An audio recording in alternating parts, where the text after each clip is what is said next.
More than 115 million American adults are living with prediabetes right now. 8 in 10 have no idea. In a few minutes, you'll know if you're one of them and how to stop it, even if the slide has already begun. I'm Sophia Hart. I read the studies and I turn them into plain language about what's actually happening inside your body. So let's start with the moment most people believe this story begins and why they've got it backward. Picture the appointment. A nurse reads off your numbers, the word borderline drifts by, maybe a little elevated, let's keep an eye on it. Then you're handed a pamphlet and sent back out to the parking lot. No real plan. No follow-up that changes anything. Just a vague sense that something is off, and the quiet, unspoken suggestion that you should somehow be trying harder. And the thing is, you probably have. You've cut back before, you've added the morning walks, you've done the things you were told to do, and the numbers barely moved, or crept up anyway. Or maybe it's the reverse. Maybe you feel completely fine. Your energy is steady, your weight is about where it's always been, nothing hurts. So the idea that something serious could be unfolding inside you right now, today, sounds almost ridiculous. Why would your own body keep a secret like that from you? Here is the uncomfortable answer. Because it is extraordinarily good at it. Your body is doing exactly what biology built it to do, compensating so smoothly, so quietly, that it hides the trouble until the trouble is already big. This is not a character flaw. This is not your fault. It is a feature working against you. And this next part is the one I really need you to hear. A type 2 diabetes diagnosis is not the day the disease begins. It is the day a long, silent process finally crosses a line on a chart. By the time someone writes that word in your file, the thing itself is already years deep. How many years? This is where the science gets genuinely unsettling. Research summarized in 2020 found that by the moment type 2 diabetes is formally diagnosed, the beta cells, the tiny clusters inside your pancreas whose entire job is to make insulin, have already lost somewhere between 40 and 50% of their function. Sit with that for a second. Half. On the day of diagnosis, your insulin-making capacity is already running at close to half power, not because you failed at something, but because the machinery has been quietly wearing down for years, one shift at a time. So why doesn't the standard test catch this sooner? Because the routine blood sugar check is a smoke alarm wired to go off only after the house is already full of smoke.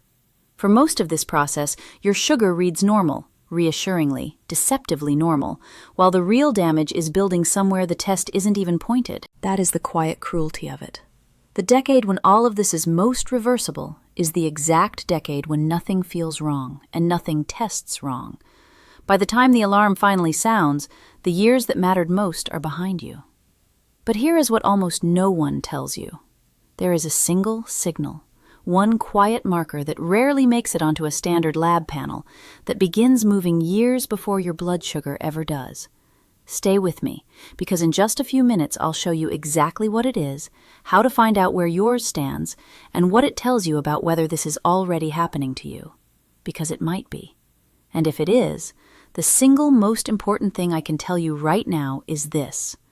You are not too late, and you are nowhere near out of options. We are going to get to precisely why. So what is actually going on during those silent years? What is your body doing while every test insists you're fine? It starts with a hormone called insulin.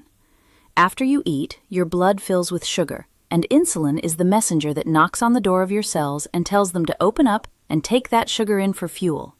In a healthy system, the knock is gentle, the cells answer right away, and your blood sugar settles back down within the hour. Then, slowly, the cells start to ignore the knock. This is insulin resistance. And despite the name, it isn't your cells being stubborn or lazy. It's more like a knock they've heard so many times it fades into background noise. The message still arrives. The cells just stop answering the door. Now your body has a problem. Sugar is piling up in the blood with nowhere to go, and high blood sugar is genuinely dangerous. So your pancreas does the most reasonable thing it can. It knocks harder. It pours out more of the hormone, and more, pounding on those half-deaf cells until they finally crack the door open and let the sugar in. And here is the twist that changes everything. It works. For years, it works beautifully. All that extra effort forces sugar into your cells. Your blood sugar lands right back in the normal range, and your annual checkup hands you a gold star. From the outside, nothing looks wrong. On the inside, your pancreas is sprinting on a treadmill that never stops. That sprint leaves fingerprints. In 2022, researchers running the long-term PREVENT study in the Netherlands followed just over 5,000 adults who did not have diabetes. They measured a telltale sign of an overworked pancreas, a half-finished form of insulin that leaks into the blood when the gland is rushing to keep up. Over the years that followed, that single marker predicted who would go on to develop type 2 diabetes, even after accounting for blood sugar. Read that again. It saw what blood sugar couldn't. This is why the timeline runs so long. By the point anyone gets diagnosed, this hidden overdrive has usually been going for a decade or more. That's what the long-term research consistently shows. 10 years of your pancreas running flat out behind the scenes, and not one symptom to warn you. But no organ can sprint forever. Eventually, the cells that have been pouring out all that extra insulin start to wear down and fall behind. They can't keep forcing the sugar where it needs to go, and only at that moment, after years of silent strain, does your blood sugar finally climb high enough for a routine test to notice. The number on your lab report doesn't mark the beginning of the problem. It marks the moment your body finally lost a fight it had been winning alone for years. So if your blood sugar is the last thing to change, that raises the obvious question: what's the first? And if something has quietly been rising inside you for 10 years before your sugar ever moves, is there a way to actually see it? To find out today whether this is happening to you? So here's the number that can actually tell you the truth, years before your sugar will. It's called fasting insulin. And it's exactly what it sounds like: the amount of insulin circulating in your blood after a night without eating. In a body that's still responding well, that level sits low because it takes very little to keep things in order. But in a body that's been quietly compensating for years, that level climbs higher and higher because holding your blood sugar in the normal range now takes a flood of the stuff. And this is the whole game. Two people can walk into the same lab, both get the identical, reassuring blood sugar result, and walk out with completely different futures. One of them is coasting. The other is holding that number in place by brute force, their pancreas redlining to do it. The blood sugar test cannot tell them apart. The insulin reading can. Think of it this way. Your standard blood sugar test is a thermometer on the wall. It reads a comfortable 70 degrees and declares the room fine. What it can't see is the furnace in the basement, roaring at full blast around the clock to hold that 70 while every window in the house is wide open. The thermometer says perfect. The furnace is screaming. That reading is the gauge that finally lets you hear it. The science behind this carries real weight. In 2023, a large Korean study tracked more than 4,000 adults who did not have diabetes and scored how hard each person's body was working to manage its own insulin. Years later, that score, not their blood sugar, flagged who would go on to develop the disease. The early warning was there all along. It just wasn't being read. Thousands of people walked around for years certain they were fine because the one signal that would have spoken up was never measured. So why isn't this on every lab slip? Honestly, mostly habit and history. The standard panel checks your fasting sugar and sometimes your A1C, a 3-month average of your blood sugar, but it rarely includes the insulin number, even though that's the number that moves first. The good news is simple. You can ask for it. It's an inexpensive, ordinary blood draw. Pair it with your sugar result, and there's a quick calculation that estimates how deep the strain has gone. You don't need anything exotic or expensive. You just need to know to look. Let me pause for just 1 second. If this is connecting dots you've been turning over for years, subscribing is a quiet way to keep research like this coming your way. And it helps me know these are the questions worth chasing down for you. So that's the number that can tell you the truth on paper. But here's something just as useful, and it costs you nothing. Your own body has been dropping hints this entire time, signals you can learn to read long before you ever sit down for a blood draw. So here are the hints, the ones your body has been handing you all along, if you knew where to look. Start with the most reliable and the easiest to check yourself, your waist. Not your weight on the scale, your waist. The fat that matters most in this story isn't the soft layer you can pinch. It's the deep fat packed in and around your liver and other organs, and that fat is not quiet storage. It behaves like a gland of its own, leaking inflammatory signals that make your cells even less willing to cooperate with insulin. The more of it you carry, the harder your whole system has to work, and you don't need a scan to estimate it. In 2024, researchers analyzed the UK Biobank, one of the largest health databases on the planet, following hundreds of thousands of people, and asked which simple body measurement best predicted who would develop type 2 diabetes. The winner wasn't weight. It wasn't even body mass index. It was the ratio of your waist to your height. The rule of thumb that falls out of it is refreshingly simple.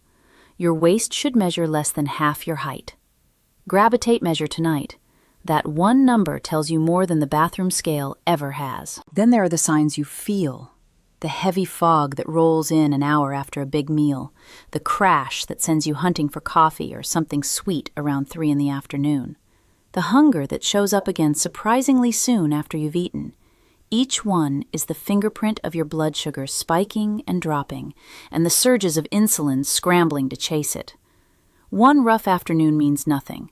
The same pattern, week after week, is worth paying attention to.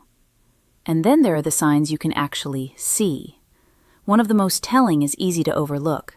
Patches of skin at the back of your neck, in your armpits, or in other folds that look darker, almost grimy, with a soft, velvety feel, and no amount of scrubbing changes them. That is not poor hygiene. It is one of the clearest outward signals that your body is swimming in extra insulin. Small skin tags in those same creases often appear for the very same reason. Some of the strongest clues, though, are ones you can't change. If a parent or a sibling has type 2 diabetes, your odds climb sharply. For women, a pregnancy once shadowed by high blood sugar or long stretches of irregular cycles both point back to the same underlying trouble. And the risk rises quietly with age, and runs higher in some family backgrounds than in others. None of these on its own is a diagnosis, but the more of them you recognize, in the mirror or in your own history, the greater the chance that the silent process underneath all of this is already moving in you. And the stronger the reason to do the one thing almost no one does. Actually look, with the right test, before your blood sugar ever raises its hand. So let's say you see yourself in some of this. Let's say the odds feel real. Then here is the question that matters more than any other right now. If this process has already started inside you, can it be stopped, or even turned all the way around? So can it be stopped? Can a process this far along actually be reversed? For most of modern medicine, the answer was a flat no. Type 2 diabetes was treated as a one-way road, something you manage, slow down, and medicate, but never undo. That belief turned out to be wrong. In 2019, a landmark British trial called DIRECT, run by Professor Roy Taylor in Newcastle and Professor Mike Lean in Glasgow, set out to test it directly. They took nearly 150 people living with type 2 diabetes and guided them through an intensive, closely supervised program of weight loss. The results rewrote the textbook. At 1 year, nearly half of them had pushed their diabetes into full remission, normal blood sugar, off their medication. Read that again. Not better managed, gone. More than a third were still in remission a year after that. And it can hold. A 5-year follow-up reported in 2024 found that those who managed to keep the weight off stayed free of the disease well down the line. So what actually happened inside their bodies? Here's where it all connects. For a great many people, this entire disease comes down to one thing: fat building up where it was never meant to be, inside the liver and the pancreas. That trapped fat is what smothers the cells that make your insulin and gums up how the rest of your body responds to it. And here is the hopeful turn. When the fat clears out, those cells can recover. The exhausted, half-silenced ones can wake back up.